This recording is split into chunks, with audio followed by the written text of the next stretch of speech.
அலைக்கும் வரஹ்மத்துல்லாஹி வபரகாத்துஹு. வணக்கம். நாம் இன்று தரம் 11 மாணவர்களுக்கு அந்த ஃபர்ஸ்ட் டைம் பேப்பரில் இறுதியாக பகுதி பி பார்ட்டில் 1 தொடக்கம் 3 வரையான கேள்விக்கான விளக்கம் சென்ற காணொளி ஊடாக தரப்பட்டது. இன்று அந்த அந்த ஃபர்ஸ்ட் டைம் பேப்பரில் இருக்கக்கூடிய தொடர்ச்சியான கேள்விக்கான விளக்கம்தான் தரப்பட இருக்கின்றது. ஸோ நேரடியாக அந்த தொடரான கேள்வி 4ஆம் கேள்விக்கான விளக்கத்தை பற்றி பார்ப்போம்.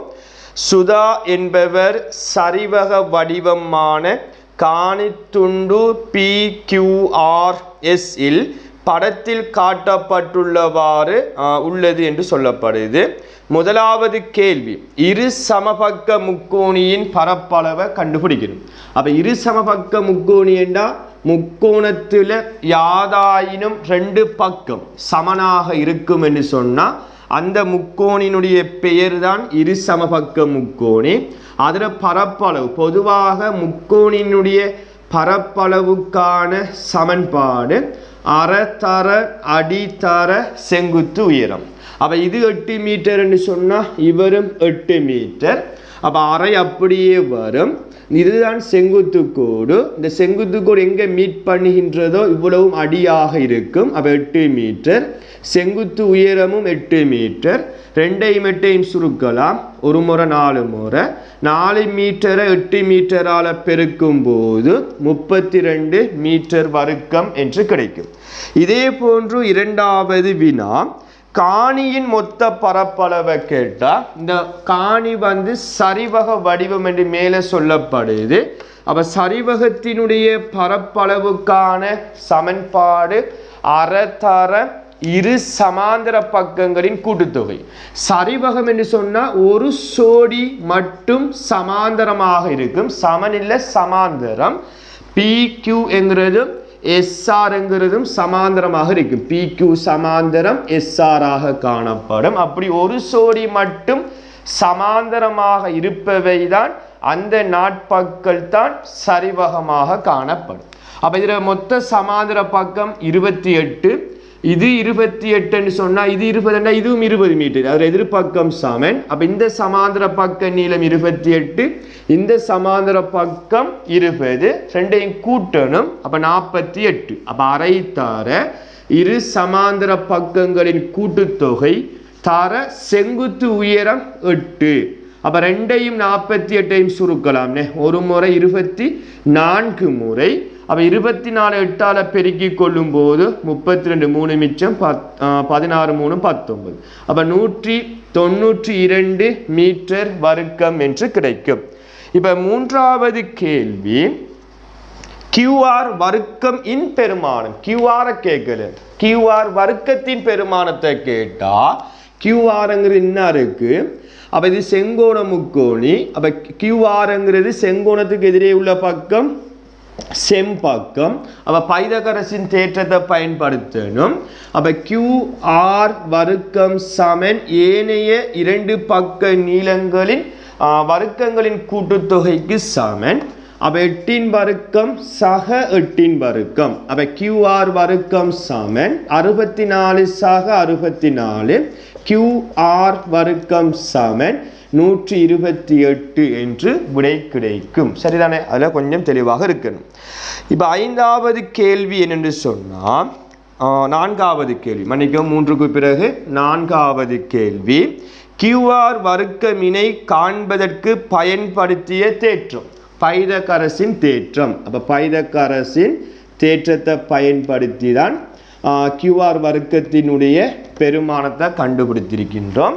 இப்போ 5வது கேள்வி, சுதா மேலும் ஒரு அரைவட்ட வடிவ காணி துண்டு ஒன்றினை கொள்வனவு செய்தான். இந்த துண்டு PSஐ விட்டமாக கொண்டு அமைந்தது என்று சொன்னால் இதனை படத்தில் வரைந்து காட்டுக. அப்போ PSஐ விட்டமாக கொண்டு சொன்னால் இதுதான் இந்த PS. அப்போ இதை விட்டமாக வைத்து நீங்கள் என்ன செய்யணும்? ஒரு அரைவட்டத்தை அதே படத்தில் நீங்கள் என்ன செய்யணும்? வரைந்து காட்ட வேண்டும். இவ்வளவு தான் அந்த 5வது கேள்விக்கு நீங்கள் செய்ய வேண்டிய வேலையாக இருக்கும்.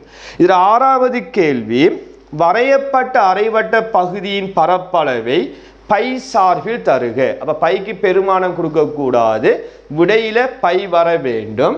அப்ப இது அரைவட்டம் என்பதனால அரைவட்டத்தினுடைய பரப்பளவுக்கான சமன்பாடு அரை பையார் வர்க்கம் என்று படித்திருப்பீர்கள்.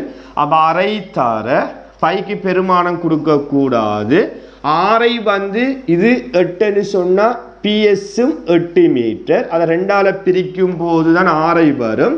4 தர 4 என்று 2 தடவை எழுத வேண்டும். அப்ப 2ஐயும் 4ஐயும் சுருக்கலாம், ஒரு முறை 2 முறை. அப்ப 2 4ஆல பெருகின 8 பை என்று விடை கிடைக்கும். அப்ப ஆன்சர் 8 பை, அந்த அலகை போட்டுக்கொள்ள வேண்டும், சென்டிமீட்டர் வர்க்கம். அப்ப 8 பை சென்டிமீட்டர் வர்க்கம் தான் இந்த அரைவட்டத்தினுடைய பரப்பளவுக்கான பை சார்பில் வரக்கூடிய விடையாக இது காணப்படும். இறுதியான கேள்வி, அந்த பி பாட்ல 5வது கேள்வி. குறித்த ஓர் தினத்தில் கீர்த்திகா உணவகத்தில் ஒரு குழுவினர் உண்ட சிற்றுண்டிகளின் விவரம் வட்ட வரைவில் காட்டப்பட்டுள்ளது.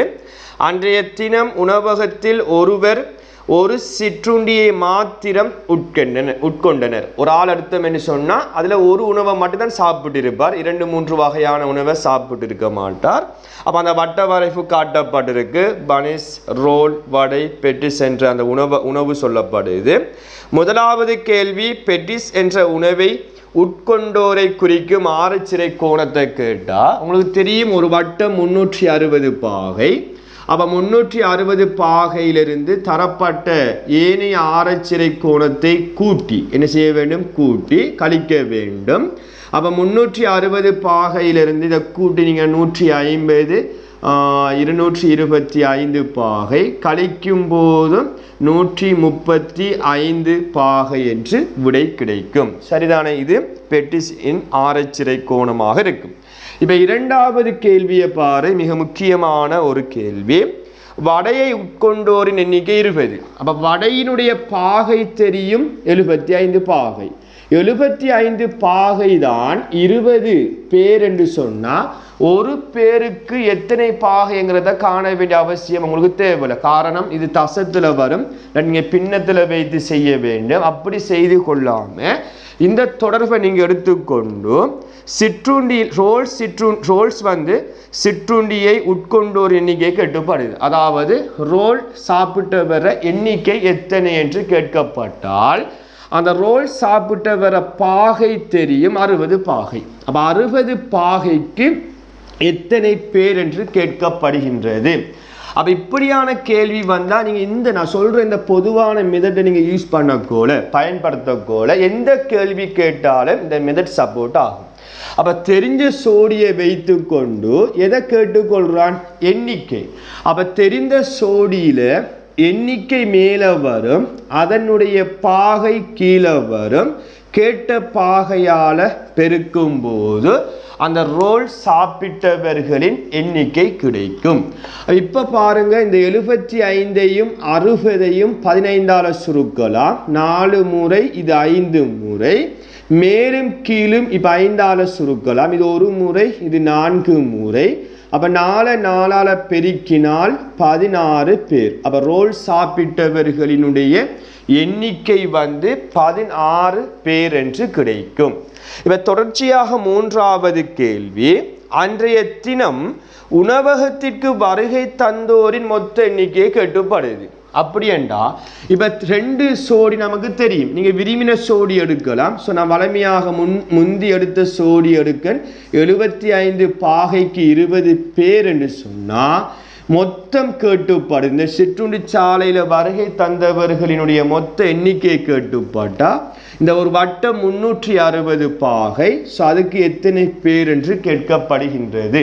அப்ப தெரிந்த சோடியில எண்ணிக்கை கேட்கப்படுகின்றது. அப்ப எண்ணிக்கை மேல வரும், அதுல பாகை கீழே வரும். கேட்ட